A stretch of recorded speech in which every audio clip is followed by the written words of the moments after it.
Assalamualaikum warahmatullahi wabarakatuh. Waalaikumsalam. Alhamdulillahirabbil alamin wa bihi nasta'inu ala umurid dunya waddin. Asyhadu an la ilaha illallah wa asyhadu anna Muhammadan abduhu wa rasuluh la nabiyya wa la rasula ba'da. Sahabat pusaka peradaban dan jamaah Masjid Al-Mahfud yang dirahmati oleh Allah Subhanahu wa taala. Alhamdulillah pada malam ini kami kedatangan tamu istimewa dari Masjid Pemuda. Para pemuda yang memiliki orientasi yang sangat ideal dan bagus, bagaimana umat ini dikembalikan kembali kepada masjid. Dan tentunya nanti kita akan mendapatkan cerita atau banyak hal yang sangat positif ya, untuk dijadikan sebagai inspirasi ya, pelajaran dan pembelajaran, utamanya bagi ya pergerakan-pergerakan yang ini ya, yang ingin menghidupkan masjid. Nah, beliau ini adalah termasuk ya sahabat saya, dan nanti sebelum beliau menjelaskan tentang bagaimana perjuangan beliau terkait masjid, kemudian dinamikanya dan seterusnya, mungkin nanti memperkenalkan diri terlebih dahulu, kemudian nanti kita bisa secara santai bertanya ya, tanya jawab terkait dunia masjid. Baik, supaya waktunya tidak ini ya, tidak molor dan kemana-mana, langsung saja saya serahkan kepada beliau untuk memperkenalkan diri. Waktu dan tempat, fal yatafaddal masykuran. Alhamdulillah. Jazakallah khair. Alhamdulillah. Assalamualaikum warahmatullahi wabarakatuh. Waalaikumsalam. Terima kasih sebelumnya kepada Ustadz Mahmud Budi Setiawan. Alhamdulillah. Ini sahabat lama sejak berapa tahun udah. Alhamdulillah. Allah karuniakan bisa silaturahim ke sini, bisa berkunjung ke sini, atau kalau silaturahim kan di kalangan teman-teman penggerak dakwah ini kan namanya itu makna khusus ya. Makna umumnya kan kita pakai ziarah. Alhamdulillah bisa ziarah hidup ya, bertemu dengan sosok yang masya Allah keilmuannya juga sudah terbukti, kesolehannya juga insya Allah sudah terbukti. Ya, teman lama kami bertemu di momentum Syawal ini, semoga Allah karuniakan keberkahan untuk kita semua. Nah, perkenalkan nama saya Ibra, aktif di tugas keaktifan utamanya adalah kesibukan utamanya adalah makbud masjid, ngurus masjid, pembantu rumah Allah ya, yang bias kalau ditanya divisi apa, divisi serabutan, ya, bagian menata sandal. Jadi semoga apa yang menyebabkan kami hadir di hadapan orang-orang soleh, bertemu dengan orang soleh ini juga menularkan kebaikan untuk kami. Nah, aktivitas utamanya memang di masjid, ada kesibukan sampingan itu bakul kopiah atau bisnis kopiah. Itu kesibukan sampingan, tapi kesibukan utamanya adalah ngurus masjid, makbud masjid. Gitu, Ustaz. Singkat ya. Baru pembukaan sudah membuat para pemirsa ini ya penasaran ya, bagaimana gerak beliau di bidang ya dakwah, khususnya mengajak umat untuk kembali ke masjid. Tentu setiap pergerakan itu kan ada ya latar belakang, kemudian visi misinya ya yang melatari. Kan nggak mungkin ujuk-ujuk langsung kok tiba-tiba seperti itu. Tentu ada sejarah singkatnya. Kenapa? Kan setahu saya dulu antum itu pertemuannya itu di Bina Kolam, yang dimana di situ pertemuan para penulis. Ya pikiran saya mungkin beliau ini juga termasuk dai-dai yang punya konsen di bidang dakwah tulis. Tapi makin kesini makin melebar dan lebih fokus ke masjid. Itu sejarah seperti apa? Dan mungkin nanti bisa dijelaskan dinamikanya seperti apa. Ternyata pergerakan atau mengajak umat ke masjid bukan hal yang mudah, tidak seperti membalikkan kedua telapak tangan. Tadi saya sempat sebelum bertemu kan sempat ya mencicipi sedikit lah informasi terkait suka dukanya ketika berdakwah, khususnya membangkitkan umat melalui masjid. Mungkin bisa diceritakan. Baik. Kalau dulu ketika ketemu kok dengan Ustadz Mahmud Budi Setiawan ini, dulu kami memang dipertemukan di sebuah entitas gerakan dakwah berbasis tulisan, berbasis narasi. Nah, dan seperjalanan waktu tiba-tiba ya, itu yang disampaikan Ustadz Mahmud tadi bahwasanya sekarang kok fokusnya ngurusi masjid. Pertimbangannya adalah karena di antara sekian banyak efektivitas dakwah, ternyata memang paling efektif itu ketika gerakan dakwah itu basisnya adalah masjid. Apakah saya hari ini berhenti menulis? Alhamdulillah, justru semakin produktif saya rasakan. Tetap menulis, terus juga tetap melakukan rutinitas sebagaimana dahulu. Cuman kalau dahulu berbasis sekedar komunitas, kalau sekarang berbasis masjid. Dan dampaknya luar biasa.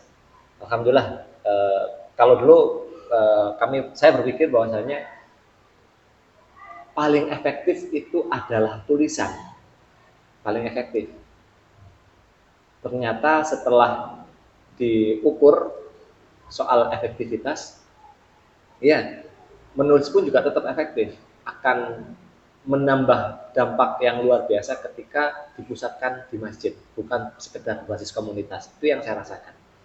Nah, tetap yang komunitas juga tetap harus perlu ada. Cuman tarikannya adalah ajakannya untuk tetap ke masjid, bukan bukan merasakan zona nyaman di terus-terusan di komunitas. Tapi komunitas hanyalah wasilah supaya orang mau kembali ke masjid, sujud kembali ke masjid. Itu yang saya rasakan.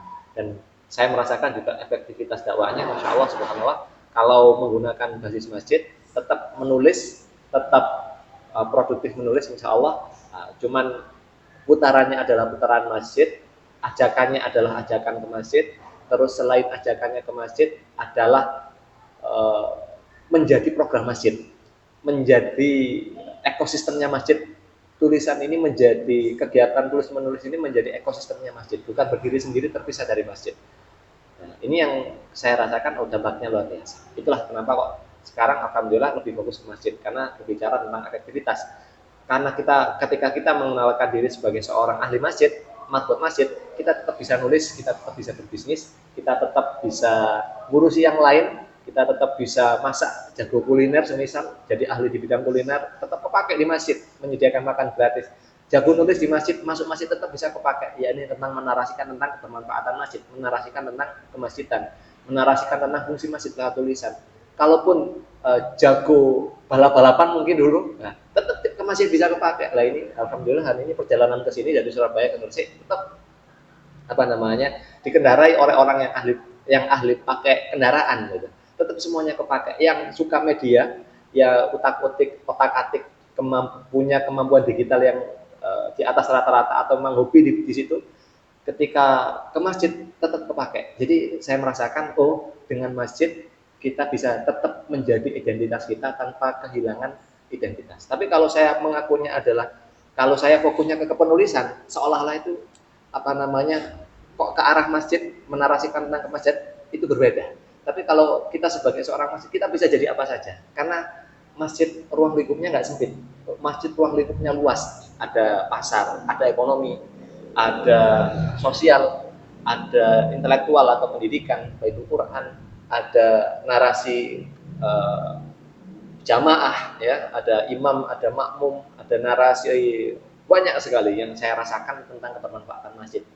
Saya merasa ketika saya fokus ngurusin masjid, saya bisa jadi apapun, saya bisa menggarap apapun, tanpa kehilangan identitas saya sebagai makmum masjid, tanpa kehilangan identitas saya sebagai orang yang biasanya ngepel masjid atau membersihkan kloset, meskipun sekarang sudah nggak setiap hari.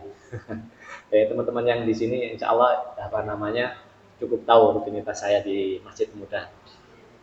Meskipun sudah tidak rutin lagi menata sandal setiap hari, tapi saya tetap bisa menjaga identitas saya sebagai seorang pengurus masjid tanpa kehilangan identitas yang lain. Begitu.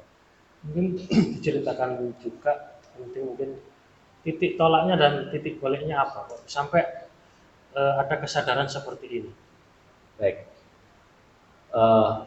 Pernah suatu momentum merasa sudah mencoba berbagai macam pola strategi perbaikan masyarakat atau pola dakwah dengan berbagai macam cara, pemberdayaan dengan berbagai macam pola, sudah berjalan lama, tapi saya merasa kurang efektif. Dampaknya tidak bisa ditinggalkan jangka lama. Beberapa tempat berjuang dulu yang sempat saya geluti, saya ukur tentang bab efektivitasnya. Puncaknya itu pernah suatu ketika saya datang ke acara di Jakarta. Waktu itu ada acaranya Kang Randy, Saudagar Nusantara. Ya, ada acara namanya Kang Randy, Saudagar Nusantara. KSN waktu itu, Komunitas Saudagar Nusantara, ya singkatannya apa ya? Komunitas Serikat Saudagar Nusantara, ya SSN ya insya Allah. Nah itu bertemu dengan ketika acara itu di Jakarta, saya berangkat ke Jakarta dengan itu episode yang lain ya, sebenarnya itu punya kisah tersendiri tentang bagaimana perjuangan untuk datang ke Jakarta meskipun saya nggak punya, ya waktu itu modal terbatas untuk berangkat ke Jakarta, dan setelah di ranah kepenulisan haluan saya berubah memikirkan tentang bagaimana caranya. Ternyata nulis itu butuh operasional, artinya butuh anggaran, butuh biaya untuk terus menulis ya. Karena orang nulis itu kan nggak mungkin langsung dapat uang, butuh proses nulis dulu baru kemudian dicairkan. Nah antum sendiri kan penulis, jadi paham lah bagaimana lika-likunya menulis itu ya, nggak langsung cair uangnya kan. Nah sementara kita punya kebutuhan hidup untuk makan, untuk minum, itu kan pakai uang. Lah nulis ini kan nggak digaji ya, apalagi penulis swasta, penulis buku ya itu, apalagi yang belum terkenal ini kan gitu, yang pembacanya aja sedikit. Tingkat pedulian literasi kan kita rendah di dunia. Apalagi ditunjang kita hidup di ekosistem sebuah masyarakat yang memang literasinya masih minim ya, masih rendah. Nah itu saya merasa ini supaya roda dakwahnya tetap berputar, maka saya harus menjadi pengusaha. Itu awalnya. Jadi nggak langsung ke masjid, Mas. Awalnya dari penulis ke arah pengusaha. Gimana caranya saya jadi pengusaha dan menanggung supaya para dai ini tidak kesulitan. Di donatur dakwah.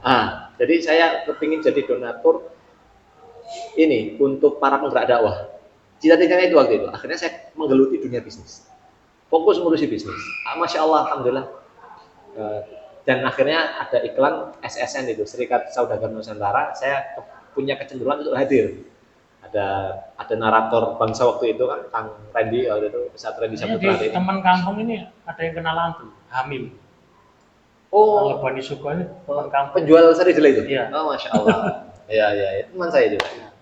Oh, di kampung ini juga sekarang deh. Di kampung sebelah, di Bani Suko. Berarti rumahnya di dekat sini ya? Iya. Masya Allah, subhanallah. Tahu gitu saya tadi ngabari beliau. Nah, berteman dengan antum juga udah? Iya. Ya, nanti titip salam lah kalau. Nah, terus kemudian, Masya Allah, subhanallah. Sampai mana tadi ya? Itu kan dari bisnis, bisnis. Langsung ke masjid ya. Iya. Dari bisnis pengen jadi donatur. Dari penulis kepingin jadi donatur dakwah, maka mau nggak mau harus jadi penulis, jadi pengusaha, jadi pebisnis. Setelah jadi pebisnis, ada iklan SSN kan, Serikat Saudagar Nusantara, acara di Senayan. Saya berkeinginan untuk hadir, untuk menyerap ilmu, menyerap semangat dan lain-lain. Tapi ya waktu mau hadir ke sana itu sebenarnya dalam kondisi minim biaya ya. Saya paham, bisa berangkat tapi nggak bisa pulang. Kalau pakai uang ya, kalau pakai uang, modal hitungan uang, saya kemungkinan hanya bisa berangkat, tapi tidak untuk pulang. Tapi ya kalau di kultur masyarakat Surabaya ini kan itu kan hal yang biasa gitu. Bonek kalau istilahnya, keluar kemana, ke tempat yang jauh, karena sebelumnya alhamdulillah sudah punya pengalaman berangkat naik pesawat ke Lombok, pulang gandol truknya truk bawang merah. Alhamdulillah ya sampai di Jawa Timur gitu. Dari Lombok melewati Bali, terus dari Lombok, Bali, Banyuwangi, turun ke daerah Mojopahit, Mojokerto, terus kemudian dari Mojokerto ke Surabaya. Nah itu gandol truk gitu kan. Jadi nggak apa namanya, bagi masyarakat, kalau bagi area-area Surabaya insya Allah itu hal yang lumrah, udah biasa. Mau nonton bola aja rela. Saya dulu SMP juga gitu, nggak pakai sepeda tapi gandol-gandol. Nah, udah biasa lah ya. Nah, apalagi Surabaya dan sekitarnya kan Mas ya, udah menjadi kultur kayaknya. Ada kebanggaan tersendiri ketika bisa gandol kayak gitu. Nah, kemudian setelah perjalanan di KSN ini, ya, SSN mau ke Senayan itu, qadarullah ternyata acaranya, saya nggak menangi acaranya secara sempurna. Ternyata saya terlambat 1 hari. Saya hanya kebagian 1 hari itu adalah, kan waktu itu agendanya gabung dengan sedekah akbar, ya, Masjid Munzalan. Gabung dengan acara itu kan, yang berurutan Senayan dipakai itu. Setelah Serikat Saudagar Nusantara barulah sedekah akbar. Nah, qadarullah ternyata saya bisa hadirnya di sedekah akbarnya, bukan SSN-nya. Tapi ketika di malam, ketika saya datang di Jakarta, saya kan nggak punya uang nih. Saya punya uang lah untuk sekedar beli ketoprak. Dan itu pun saya ingat, apa namanya, untuk beli ketoprak itu saya apa namanya nggak bisa beli minum, belum memungkinkan untuk beli minum. Dan posisinya udah nikah apa belum? Belum nikah. Beda kalau sudah nikah, kita beda cara berpikirnya kan. Belum nikah makanya. Nah, ketika posisi seperti itu, ya saya jalan kaki. Biasanya dari Jakarta itu turunnya di mana? Senen, terus Gambir, iya, Pulau Gadung. Pulau Gadung kayaknya. Yang paling jauh, yang masih oper 2 bus lagi, 2 bus kota lagi. Puncaknya mana ya? Gambir atau mana itu? Lupa lah saya pokoknya. Nah, pokoknya semenjak turun dari apa namanya bus pertama, itu saya jalan kaki ke Senayan. Jalannya kurang lebih butuh waktu sekitar 1 jaman, lebih kayaknya. Bersekian kilometer lah. Nggak naik angkot? Nggak naik angkot. Karena kalau naik angkot uangnya nggak pas. Jadi datang ke sana, ya alhamdulillah perut lapar kan.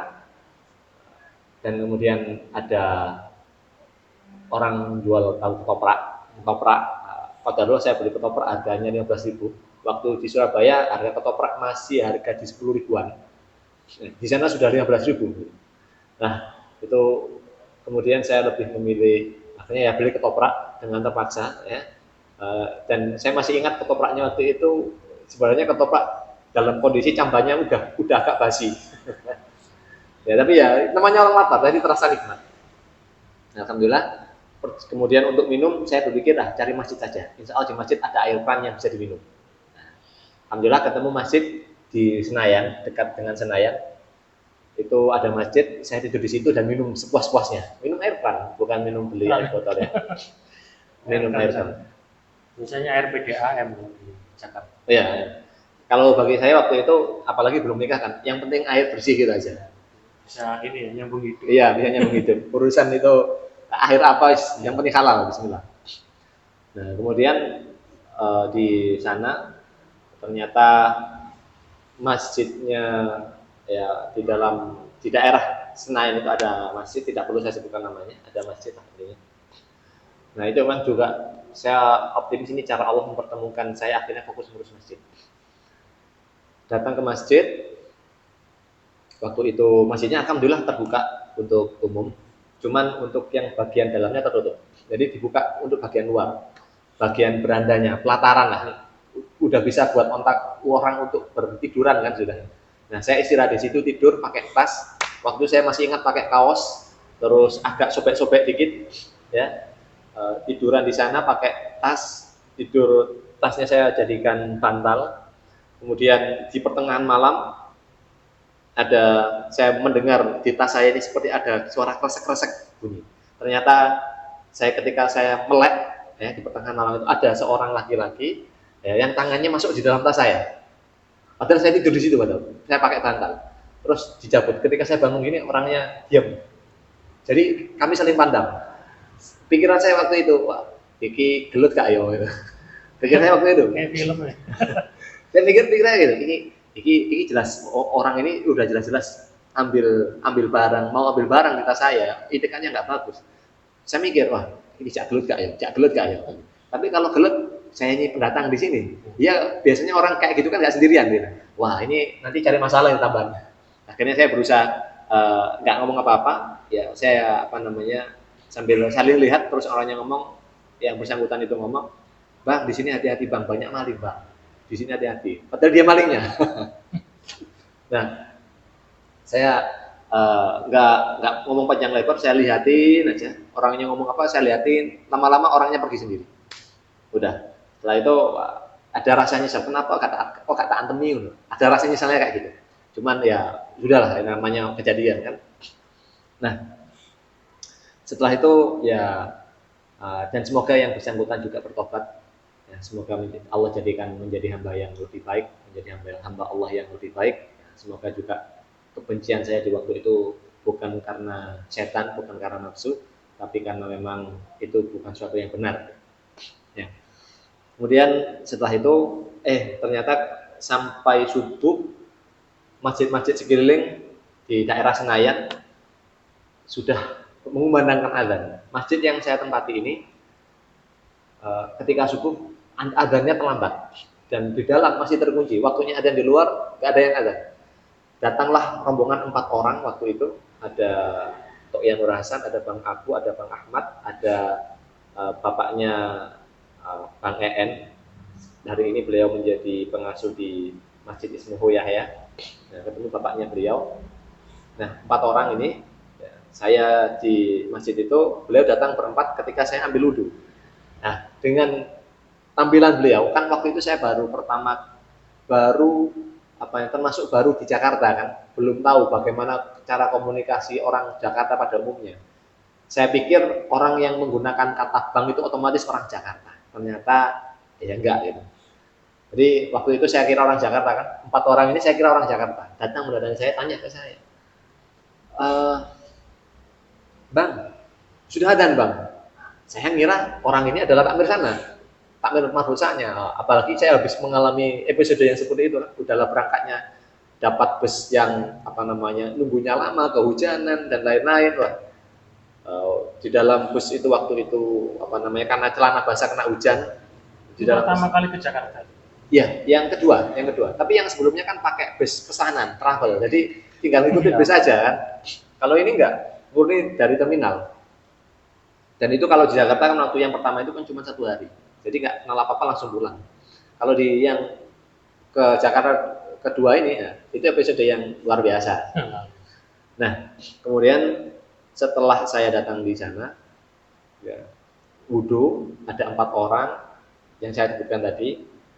Waktu itu saya ingat ada Tok Yanur Hasan yang mengatakan itu, menyapa saya duluan. Bang, masjidnya sudah ada?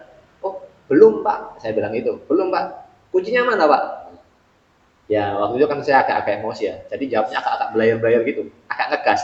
Karena saya merasa karena saya mengira beliau itu pengurus masjidnya, ngurus masjid gak serius gitu. Dan saya pikir orang ini ngurus masjid gak serius sih.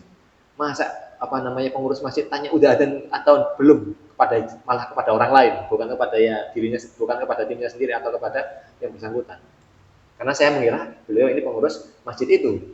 4 rombongan itu apalagi pakai sarung, pakai kopiah, udah kayak khas orang situ sendiri kan.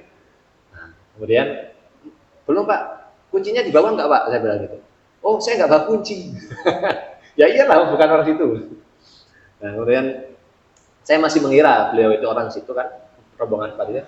Terus kemudian di antara sekian banyak kami bangun, saya yang sudah bangun ada beberapa.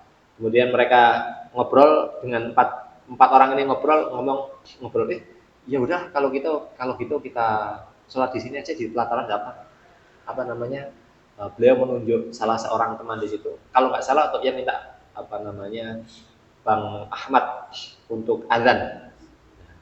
Tapi saya menyela, stop, biar yang azan saya saja. Karena waktu itu saya niatnya azan itu untuk nyindir. Karena saya emosi dengan 4 orang ini, makanya saya azan gitu. Aku loh, jadi ibaratnya kayak gini, aku loh wong toko ado, gelem azan nang masjidmu, kayak gitu. Pingin nyindir secara halus lah. Akhirnya saya azannya juga pakai nada-nada keras, nada-nada ngerok gitu ya. Nada-nada yang keras tinggi-tinggi pokoknya. Nyentak-nyentak gitu. Nah, terus setelah azan selesai, ya barulah Tok Yanur Hasan tanya kepada saya. Loh, Abang dari mana Bang? Saya dari Surabaya. Oh, Masya Allah, ada acara apa? ada acara di Senayan pokoknya, saya bilang itu. Ada, oh ini ya acara eh, eh, sedekah akbar ya? Ya, iya, insya Allah iya. Apa namanya? Insya Allah ya, acara Kang Randy. Oh iya, Kang Randy sama Ustaz Lukman, sedekah akbar juga. Iya berarti, di acara itu saya bilang itu. Oh, loh, apa namanya? Bapak ini dari mana? Oh saya, apa waktu itu, apa namanya? Saya belum tanya seperti itu ya. Bapak dari nggak belum tanya, Bapak dari mana enggak? Pokoknya saya masih mindset orang ini orang sini gitu, orang Senayan. Kemudian ternyata setelah tanya, loh abang dari Surabaya berapa hari? Oh sejak sejak kemarin saya baru sampai dari. Naik apa? Naik bus. Berapa orang? Sendirian, saya bilang gitu. Loh, terus kesininya naik apa? Jalan kaki. Oh luar biasa ya. Bagi orang luar Surabaya ternyata itu ada, dan bagi orang luar Jawa Timur dan bagi sebagian orang ya, nggak semuanya, bagi sebagian orang kultur seperti itu sesuatu yang ekstrim, sesuatu yang agak berbeda ya dengan kebiasaan mereka. Yang namanya gandol-gandol itu sesuatu yang ekstrim lah. Nah, bukan menjadi budaya mereka. Kemudian saya lagi setelah itu sholat, setelah adzan beliau tanya, oh, dan ngobrol itu ya, ngobrol sekilas, Masya Allah, abang dari ini ya, dari Surabaya jauh ya, hanya untuk hadir acara sedekah akbar. Padahal saya niatnya bukan acara sedekah akbarnya, acara ininya, apa serikat saudara nusantaranya, soal bisnisnya gitu, bukan sedekah akbarnya. Tapi kan itu jadi satu rangkaian kan, ya saya iyakan aja. Kemudian ternyata beliau mendekati saya, tiba-tiba ngajak salaman saya, mengeluarkan uang, bukan uang, amplopan, mengeluarkan amplopan, saya disalami. Saya mikir, loh, ini apa kok saya dikasih amplopan, apa sebabnya? Maaf Pak, saya mikir, oh jangan-jangan karena adzan. Saya tolak itu amplopnya, saya katakan, ini tanggung jawab saya sebagai seorang muslim. Gitu. Saya masih sukudon, saya kira orang Jakarta ini. Saya masih pokoknya masih godok lah, masih marah sama Tok Iya itu. Masih agak dongkol kepada rombongan Tok Iya waktu itu. Oh, enggak Pak, mohon maaf saya nggak bisa menerima ini karena ini tanggung jawab saya sebagai seorang muslim. Oh enggak ada hubungannya dengan itu, enggak, saya tolak pokoknya. Terus beliau ngejar saya lari mundur. Saya lari mundur, agak lari mundur lah, dari lumayan sedang lah. Beliau ngejar saya. Terus beliau akhirnya meluk saya. Tok Yang Nur Hasan ini meluk saya terus ngomong, Insya Allah, Tok Yang Nur Hasan membisikkan di telinga saya, dekat dalam kondisi meluk ini, beliau ngomong, Insya Allah kita ketemu di surga. Wah itu saya langsung dulu. Saya langsung udah kaku ini, badan langsung kaku. Gak tahu bagaimana selanjutnya saya merespon bagaimana. Gak tahu cara merespon kalimatnya seperti itu. Seharusnya respon saya gimana, saya belum ada alternatif itu. Belum ada pikiran. Saya sebaiknya merespon seperti apa orang yang seperti ini. Akhirnya udah, saya terima. Rombongan yang lain, Bang Abu, Bang Ahmad, bapaknya Bang En, ya, Ustadz Adi Pratama Larisindo, itu bergiliran ngasih saya kertas, nggak tahu ya, waktu itu minta uang memang, ngasih saya amplopan, kertas, uang. Kalau dihitung-hitung ternyata setelah saya terima itu, ini kan ongkos pulang. Masya Allah, oh berarti saya bisa pulang tanpa harus gandol lagi. Nah, alhamdulillah setelah itu saya mau menerima uangnya, setelah setelah ngobrol. Ketika sudah mau sholat nih, sudah komat, saya sudah komat, sudah mau takbir, tiba-tiba lampunya nyala, lampu di dalam masjid, terus adzan. Kemudian mau nggak mau kami sholat di dalam, ikut jamaah masjid situ. Ternyata seolah itu momentum yang memang sengaja disetting oleh Allah supaya saya bisa ketemu dengan Tok Yang Nur Hasan, supaya saya bisa meneladani semangat pergerakan masjid itu seperti apa. Ternyata beliau ini takmir masjidnya, pendiri masjidnya Masjid Munjalan Mubarokan di Kalimantan Barat. Dan sama-sama pendatang ya. Padahal sama-sama pendatang. Bukan pengurus itu. Bukan pengurus itu. Beliau mengatakan, oh iya saya juga pengurus masjid, tapi bukan masjid sini, saya masjid Kalimantan. Itu pertama kali saya tahu ada masjid namanya Masjid Munjalan. Nah setelah itulah saya diundang, yang awalnya saya tidur di pelataran di masjid ya, setelah subuh itu saya diundang ke hotelnya beliau. Waktu di hotel mana itu, saya nginap di hotel tempat beliau menginap, dengan fasilitas hotel otomatis. Yang awalnya minum air keran di hotel, udah kayak orang kalap udah. Makanan Jepang yang pernah saya makan, ya makanan Jepang yang luar biasa waktu itu.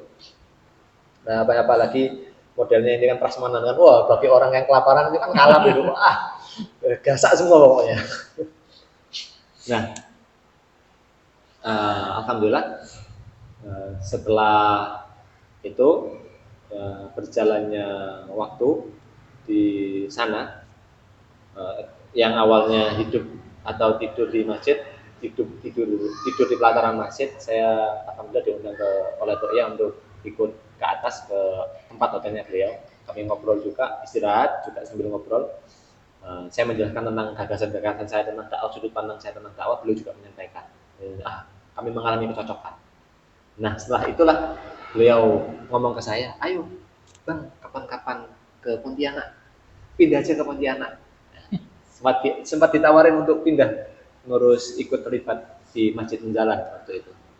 Ya, saya mengiyakannya, insya Allah nggak terlalu serius ngomongnya. Ya insya Allah kapan-kapan saya tak main ke Pontianak gitu. Saya pikir, berangkat ke Jakarta ini ngos-ngosan, apalagi ke Kalimantan, biayanya berapa ini? Nah, alhamdulillah setelah itu setelah kami pulang, ternyata beliau masih ingat nagih saya. Beberapa bulan kemudian beliau nagih saya, waktu itu kan tahun 2017 kami ketemu. Terus Tok Nur Hasan nagih saya tahun 2018. Ayo abang, kapan ke Pontianak, kapan ke Masjid Menjalan, awalnya beliau itu nawarin saya untuk bergabung di Menjalan.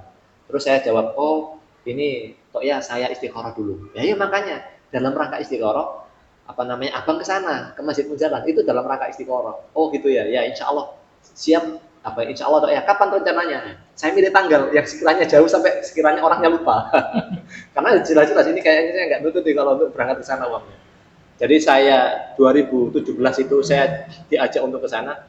Saya ngomongnya insya Allah bulan Mei tahun 2018. Kan masih jauh itu. 1 tahun. Ya, saya pikir pasti udah lupa orangnya. Ternyata enggak.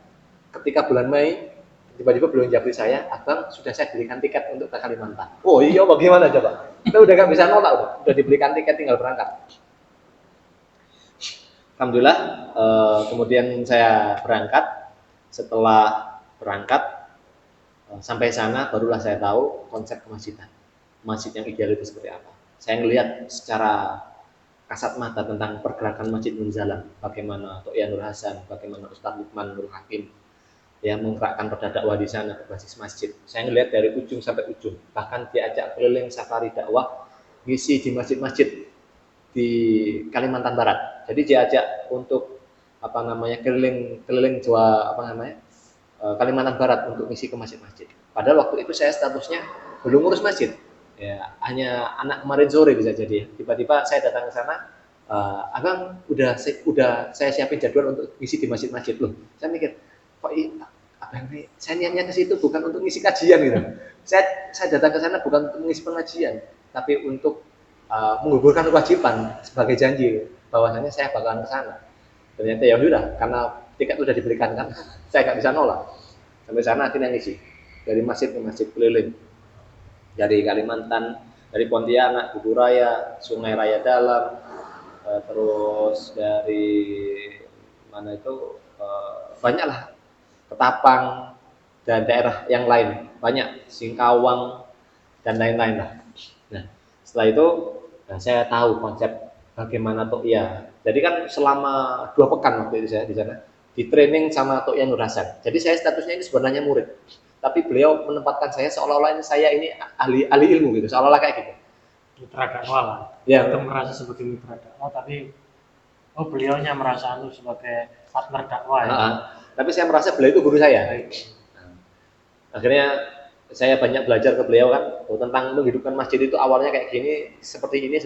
By step saya dikasih tahu. Daging semua ini. Jadi selama 2 pekan itu, terus kemudian di hari kesekian saya ketemu diajak duduk bareng sama Ustadz Lukman, ngobrol dengan Ustadz Lukman. Ustadz Lukman mengatakan seperti ini. Saya waktu itu masih berargumen, saya nggak mau ngurusi terjun di bidang dakwah, saya sebagai support dakwah saja. Tapi nggak tahu, kayaknya Ustadz Lukman itu punya analisa yang kuat ya terhadap kepribadian seseorang. Beliau mengatakan, antum ini ngurusi dakwah saja, ya itu antum jadi jembatan amal soleh saja. Pesannya beliau, loh Ustadz, saya juga punya kebutuhan hidup. Gitu. Kalau saya menjadi jadi jembatan amal soleh, Ustaz, gimana kebutuhan hidup saya juga kepengen support dakwah dan lain-lain dengan berbagai macam alasan saya. Nah itulah berkahnya, bedanya orang yang berilmu ya dengan orang seperti saya. Ya. Terus kemudian saya ngomong ke Ustaz Lukman seperti itu, Ustaz Lukman menjawab, Cak, yang namanya jembatan amal soleh itu seperti selang. Di atas ini ada air, di bawah butuh air. Ini sama ini butuh selang. Ya, ini kalau sama ini nggak ada selangnya, nggak bisa ketemu air di sini, nggak bisa turun di sini.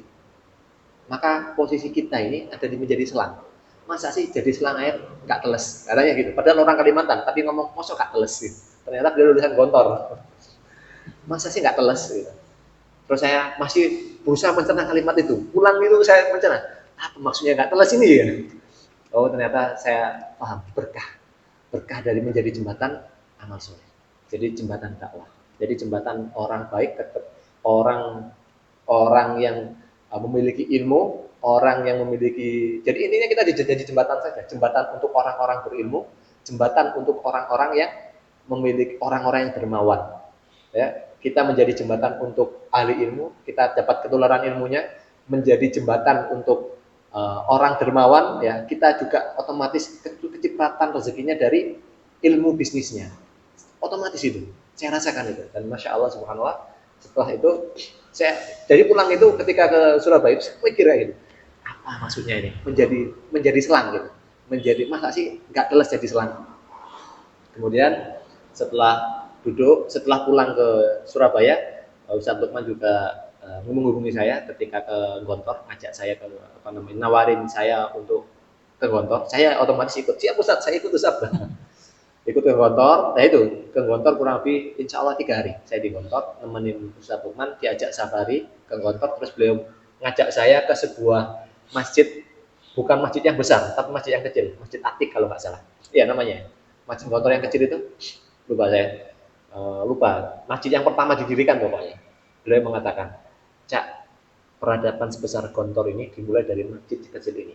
Mulainya dengan ngajarin masyarakat Al-Fatihah. Bayangin, ini kalau bicara soal asetnya Gontor ini seberapa banyak sudah. Ruangannya berapa banyak, gedungnya berapa banyak, tanahnya seberapa banyak, unit usahanya seberapa besar. Dari 25 cabang seluruh Indonesia. Oh, iya. 25 cabang seluruh Indonesia, lebih kayaknya. Bayangin, itu dimulai dari masjid kecil ini. Katanya Ustaz Lukman gitu, saya semakin enak, gini ya. Udah, setelah itu saya berazam setelah ini saya fokus ngurusi masjid. Gimana caranya, biaya caranya cari tanah untuk didirikan masjid. Nah, alhamdulillah 1 pekan setelah beliau pulang, alhamdulillah ada tanah yang siap untuk menjadi medan juang dakwah berbasis masjid. Alhamdulillah, begitu. Luar biasa ya, sahabat pusaka peradaban dan jamaah Masjid Al-Mahfud. Ini kalau mau diteruskan juga sangat banyak sekali cerita-cerita dahsyat dan inspiratif. Maka kalau kita ringkaskan menuju ke akhirnya ada Masjid Pemuda, ya itu bagaimana dan mungkin disampaikan programnya seperti apa sehingga nanti masyarakat dan jamaah itu bisa terinspirasi gitu. Jadi kan banyak tuh gerakan-gerakan, juga ada yang fokus ke masjid juga, ada yang fokus dakwah dan seterusnya, dan mungkin nanti bisa ditutup dengan apa sih bedanya gerakan pemuda ini, ya, masjid pemuda ini, dan yang membedakan dengan yang lain apa, kemudian mungkin pesan dan ya pesan-pesan untuk para pemirsa sekalian. Saya teringat pesan Ustadz Lukman juga, beliau menyampaikan bahwasanya peradaban besar itu, ini pesan Lukman kepada saya waktu saya masih ngeyel untuk ini saya waktu itu kan pola saya kan berbasis ini ya, tempat kontrakan, berbasis ruko dan lain-lain. Mindsetnya masih seperti itu, berbasis selain masjid gitu. Terus beliau mengatakan seperti ini, Cak, peradaban besar itu selalu dimulai dari masjid. Rasulullah pertama kali hijrah dari kota Mekah ke kota Madinah, yang dibangun itu masjid, bukan ruko, bukan rumah, bukan pasar, tapi masjid dulu. Bukan pasar, tapi masjid dulu. Itu pesan Ustadz Lukman. Akhirnya saya berusaha mengamalkan itu. Jadi peradaban besar kami mulainya dari masjid. Artinya fungsi kebermanfaatannya besar selalu dimulai dari masjid. Bukankah peninggalan zaman dulu yang sampai sekarang masih kepake, ya, terlepas itu ganti raja siapapun, masjid toh yang awet sampai sekarang juga, itu masjid di mana itu, di Mekah dan di Madinah itu kan masjid Masjid Kuba yang didirikan oleh Nabi Muhammad juga masjid juga kan. Bahkan bangunan yang pertama kali dibangun di muka bumi ini adalah Ka'bah, masjid, rumah Allah juga. Nah, itu jadi untuk membangun gerakan harus dibangun dulu masjidnya. Jadi bangun manusia kemudian bangun masjid. Urutannya seperti itu. Sehingga saya berusaha mengembangkan itu dan alhamdulillah ada bedanya. Kalau mengenai program Masjid Muda ini ada program makan gratis insya Allah setiap hari dan alhamdulillah sudah jalan 1 tahun lebih. Makan gratis setiap hari Senin sampai hari Jumat. Tapi mulai tahun ini alhamdulillah Senin sampai Sabtu makan gratis setiap hari. 3 kali sehari atau sehari sekali? Pas kapan momennya setiap habis zuhur, setiap siang. Kalau yang maghrib maghrib itu hari Senin dan hari Kamis karena ada makan, karena ada sekalian dengan buka puasa, dan juga hari Sabtu itu insya Allah maghrib. Dan biasanya kan yang menjadi orang penasaran itu membuat pertanyaan mereka, dananya dari mana? Itu biasanya kayak gitu. Orang apalagi para pemula pengurus masjid, kalau kok sampai ke situ kita aja untuk menata umat, untuk supaya ke masjid aja luar biasa susahnya, apalagi ditambah kegiatan sosial seperti itu. Yang ditanya biasanya dananya dari mana? Baik, gitu. Alhamdulillah. Kami dulu memulainya soal makan gratis itu memulainya dengan dana yang ada, bukan dengan dana yang tidak ada. Kalau memang adanya cuma 200, ya itu kita jadikan. 200 gimana cukup untuk jadi 1 pekan. Yang penting kita gerak dulu. Yang penting kami gerak dulu. Waktu itu di awal-awal Masjid Pemuda Bergerak makan gratis itu kami buat karena masjidnya kan belum jadi nih. Jadi kebermanfaatannya kami taruh makan gratis itu di masjid orang lain malah.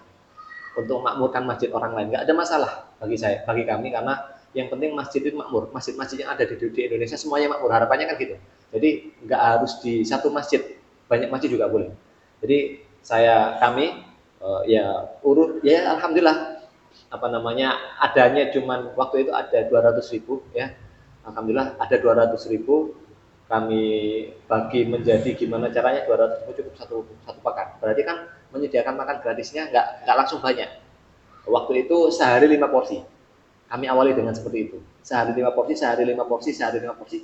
Hari ini alhamdulillah setelah berevolusi dan berbagai macam pembenahan, alhamdulillah sekarang sehari bisa 100 porsi ya. Sehari 100 porsi. Mulainya dari 5 porsi. Dan waktu itu jangan dikira lurus terus, enggak, terseok-seok, bingung dana juga, sama sempat berhenti juga beberapa hari. Enggak jalan programnya. Terus ya yang kami lakukan program pertama mengenalkan masjid ini, minimal masyarakat ini tahu bahwasannya di Indonesia, di Surabaya ada masjid namanya Masjid Muda. Maka gimana caranya orang kenal dulu. Sebelum kami adakan program makan gratis, kami adakan bagi-bagi sayur gratis. Dan itu bagi-bagi sayur itu bayam yang tumbuh liar itu kami potongi. Saya ngarit, saya kemasin, ya, dikemasin oleh istri. Waktu itu saya masih berdua sama istri aja, ya, belum Allah hadirkan tim-tim yang lain. Saya sama istri keliling Surabaya, desain, ya alhamdulillah desain waktu itu ya saya desain posternya dengan sederhana, yang penting ada. Terus copywriting juga saya eksekusi, alhamdulillah Allah karuniakan kemampuan untuk eksekusi. Terus nyebar di sosmed, di grup-grup WhatsApp juga saya lakukan, nganter juga saya lakukan, ngarit juga saya lakukan, semuanya lah, serba-serbutan gitu. Alhamdulillah sayur baru terkirim ke seluruh pemesan itu setelah 3 hari baru terkirim. Jadi saking banyak yang pesan.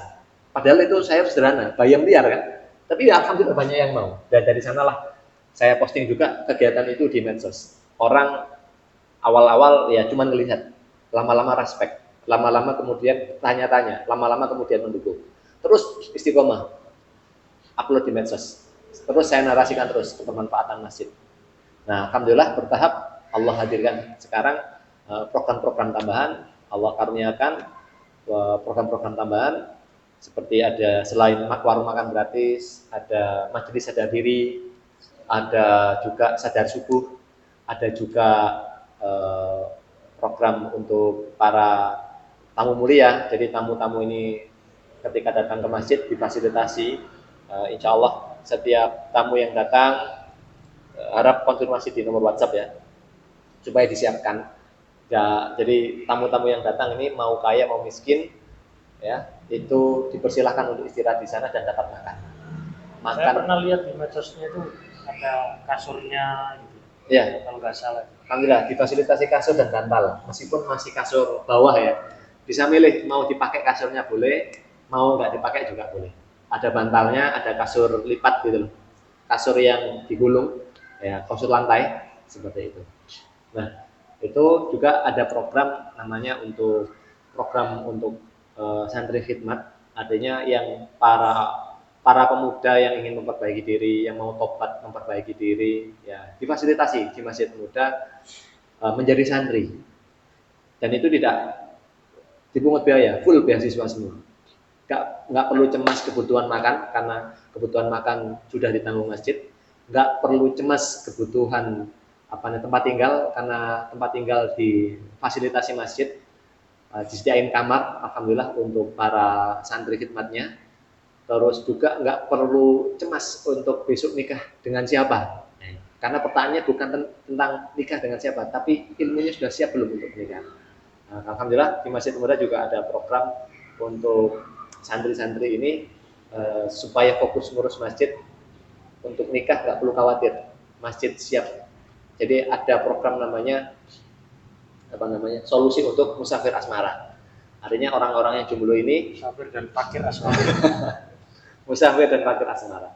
Jadi teman-teman yang belum menikah ini difasilitasi tempat untuk belajar, memperbaiki diri, kemudian juga diikhtiarkan, dibantu untuk menjemput jodohnya, bukan hanya dibantu, difasilitasi pernikahannya, difasilitasi insya Allah tempat tinggalnya untuk setelah menikah. Jadi ditanggung, jadi nggak perlu cemas.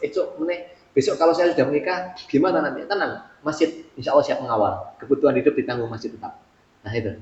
Dan ini yang kadang masyarakat ini salah persepsi, bahwasanya yang namanya orang ngurus masjid itu orang menerima upah dari masjid itu seolah-olah gak mandiri.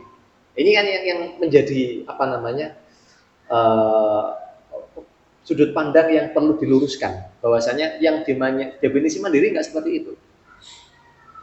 Teman-teman yang ahli masjid, yang mengurus masjid ini kan juga khidmat ke masjid, melakukan pelayanan, memberikan jasa pelayanan kan, sebagaimana orang-orang yang ada di perusahaan.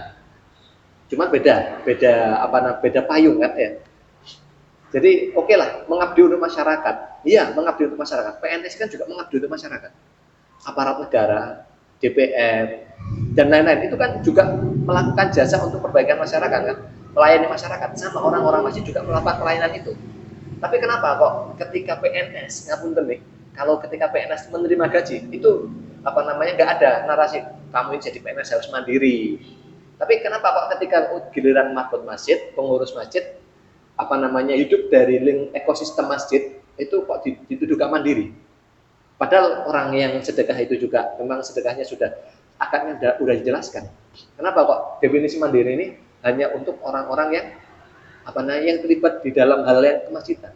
Saya ingat pesan dari para asatid, jangan ngurus dakwah pakai tenaga sisa. Waktu sisa, tenaga sisa, dana sisa, energi sisa, usia sisa. Kata UBN itu jangan berikan sisa untuk Islam. Itu. Dan mungkin terkait masyarakat itu kan pemahaman mereka kan masih belum terlalu ngeh dan mengerti tentang masjid, dan kadang masih terdistorsi dengan tercemari dengan misalkan sekularisme yang membedakan, ini urusan dunia kita harus gini profesional harus bayar. Kalau ini urusan ibadah saja di masjid dan nggak usah dicampur-campur dengan bayaran apa. Ya kalau mau khidmat ke masjid ya udah, jangan ngambil apa-apa, kan dia tercampur-campur itu. Dan ini juga tugas para dai ya untuk memberikan pencerahan, penyadaran, pembimbingan kepada umat. Karena kita juga nggak bisa menyalahkan mereka, karena yang mereka dapat itu kok, yang mereka dapat selama ini pemahaman.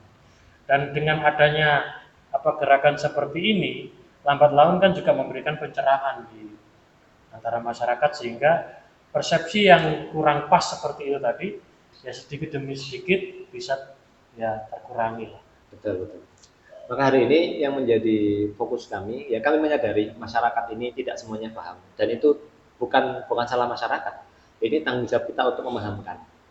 Tanggung jawab para dai bagaimana mengkomunikasikan supaya masyarakat ini paham bahwasanya definisi mandiri itu harus adil. Ya, PNS itu juga khidmat untuk masyarakat. Sama, marbot masjid juga khidmat untuk masyarakat kan, untuk melakukan pelayanan berbasis masjid. Bedanya yang satu melakukan pelayanan berbasis kantor atau apalah pemerintahan, sama-sama melakukan pelayanan.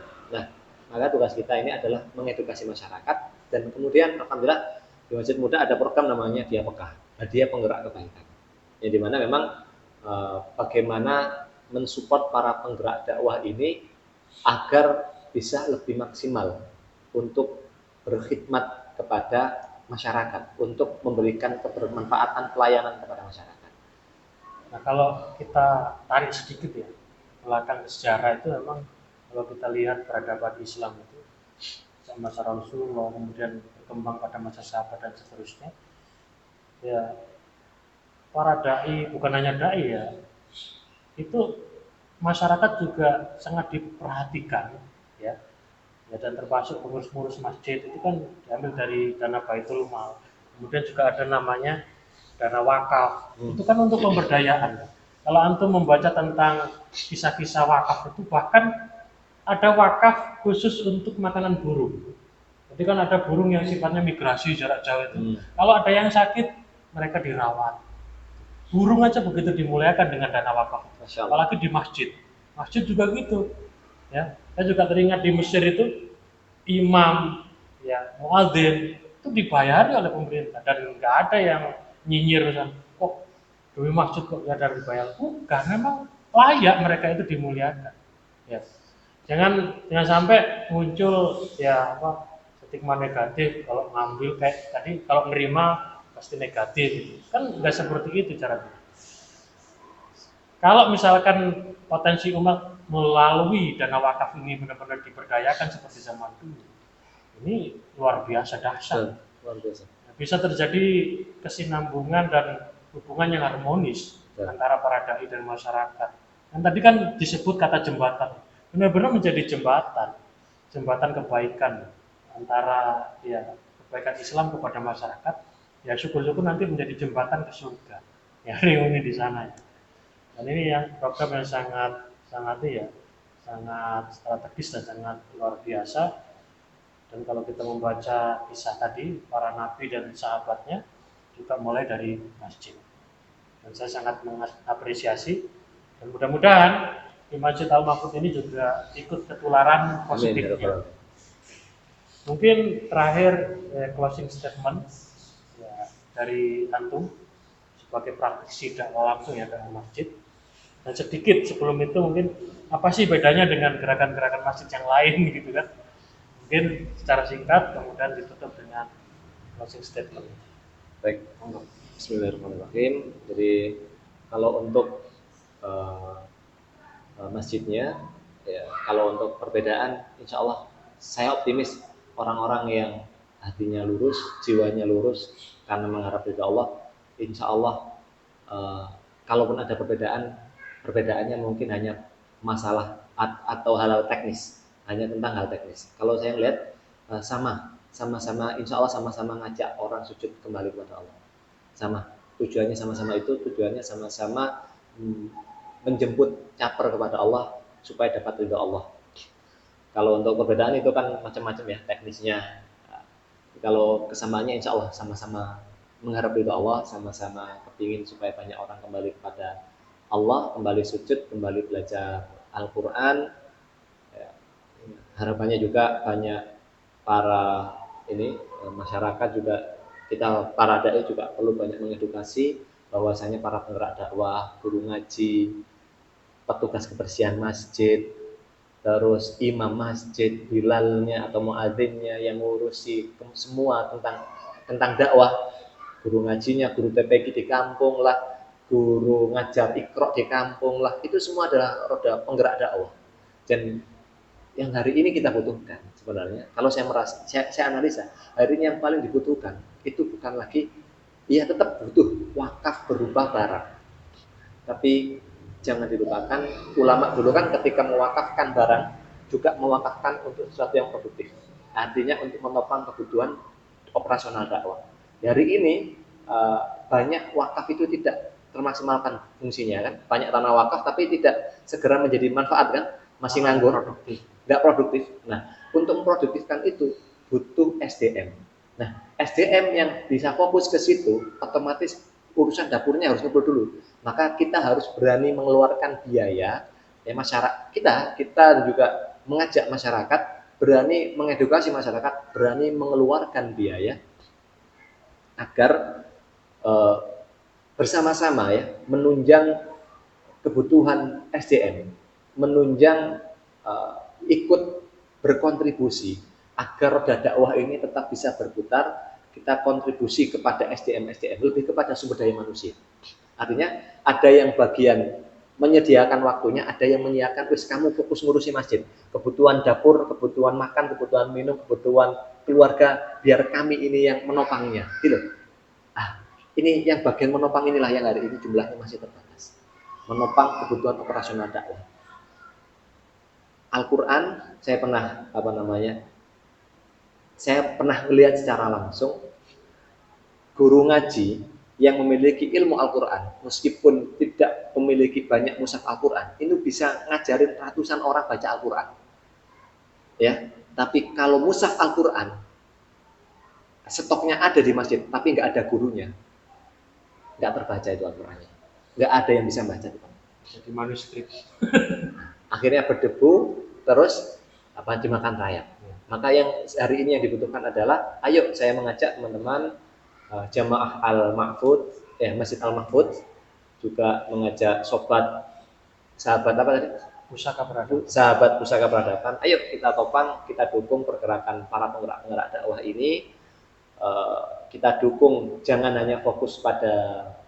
sampai kita hanya fokus pada bangunan.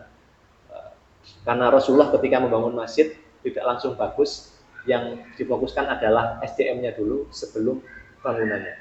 Bangunan yang asalkan bisa dibuat sholat udah cukup. Terus kemudian segera maksimalkan fungsi dakwah, segera maksimalkan fungsi masjid. Gak apa-apa masjid bangunannya kecil, yang penting manfaatnya besar. Jangan sampai penghimpunan kita ini untuk wakaf banyak, tapi untuk operasional dakwah nggak ada. Maka mengajak semuanya, siapapun yang mendengar, siapapun yang menyimak, ayo kita dukung, ayo kita support para penggerak dakwah, terutama jamaah Al-Mahfud. Ayo kita support, kita dukung para penggerak dakwah di Masjid Al-Mahfud. Terima kasih banyak sekali tadi sahabat Pusaka Peradaban dan jamaah Masjid Al-Mahfud. Hal-hal ya inspiratif, cerita-cerita inspiratif yang telah disampaikan oleh Ustaz Ibrahim ya, Ustaz Baim ini biasa dipanggil begitu. Sangat luar biasa ya. Paling tidak ya meluruskan ya kesalahpahaman selama ini tentang masjid. Masjid kan banyak dibayangkan hanya sebagai tempat ibadah, ya sholat saja 5 waktu saja, tapi isinya terpisah dengan kegiatan-kegiatan masyarakat secara sosial. Padahal kalau kita baca tadi secara sejarah Islam ya, peradaban itu awal mula itu gerakan itu dari masjid. Kemudian lahirlah peradaban-peradaban yang sangat luar biasa ya berbasis Islam itu. Semua dari masjid.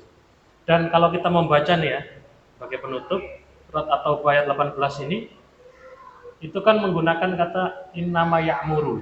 Ya'muru itu kan kalau dalam ya ilmu pesantren bahasa Arab itu ya'muru kan fi'il mudhari'. Fi'il mudhari' itu menunjukkan kontinuitas. Jadi sesungguhnya yang bisa memakmurkan secara kontinu masjid hanyalah, kan seperti itu.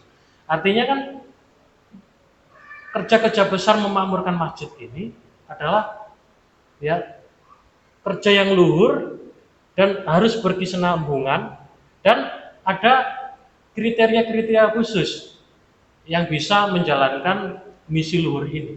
Kalau di surat At-Taubah ayat 18 ini kan, siapa yang bisa? Man amana billah, orang yang beriman kepada Allah. Kalau nggak beriman, udahlah, gampang ya berguguran di tengah perjalanan. Iman kepada Allah, kemudian wal yaumil akhir ya, orientasinya akhirat, iman kepada Allah. Kemudian wa aqoma sholat. Ya gak mungkin kan kita ngajak orang sholat, sedangkan diri kita subuh aja telat, ya kan? Perlu menegakkan sholat. Kemudian wa atau zakat. Ya ini yang menggambarkan kepedulian sosial juga. Dan ini juga sekaligus meluruskan bahwasanya dikiranya orang yang memakmurkan masjid itu anti terhadap kehidupan sosial. Tidak. Justru di ayat ini salah satu karakternya adalah mereka yang peduli sosial, itulah yang layak menjadi ya yang memakmurkan dan mengurus masjid. Kemudian walam yahsya illallah. Kita tahu bahwasanya pekerjaan luhur seperti itu banyak sekali akan menghadapi tantangan. Dan tentu butuh keberanian. Dan dia berani dan hanya takut kepada Allah Subhanahu wa taala. Kemudian fa asyaulaika ayyakunu minal muhtadin. Nah, ini kan dengan melakukan seperti ini berikut karakter-karakternya, ya mudah-mudahan ini bagian dari hidayah Allah Subhanahu wa taala. Kalau tadi dibilang sebagai selang, sebagai jembatan, mudah-mudahan gerakan seperti ini yang awalnya dari masjid dan tujuannya itu mardotillah adalah jembatan, ya bukan saja jembatan kebaikan kepada masyarakat, tetapi sebagai jembatan masyarakat secara komunal menuju surga Allah Subhanahu wa taala dan ridhonya. Mungkin hanya ini ya pertemuan kali ini, sahabat Pusaka Peradaban, banyak sekali bisa inspiratif dan mudah-mudahan jamaah Masjid Al-Mahfudz bisa mengambil inspirasi ini dan bisa diaplikasikan di dalam ya manajemen Masjid Al-Mahfudz. Wallahu a'lam bishawab, ya kurang lebihnya kami mohon maaf. Kita baca doa kafaratul majelis. Subhanakallahumma wa bihamdika asyhadu an la ilaha illa anta astaghfiruka wa atubu ilaik. Kurang lebihnya mohon maaf. Billahi taufiq wal hidayah. Wassalamualaikum warahmatullahi wabarakatuh. Waalaikumsalam.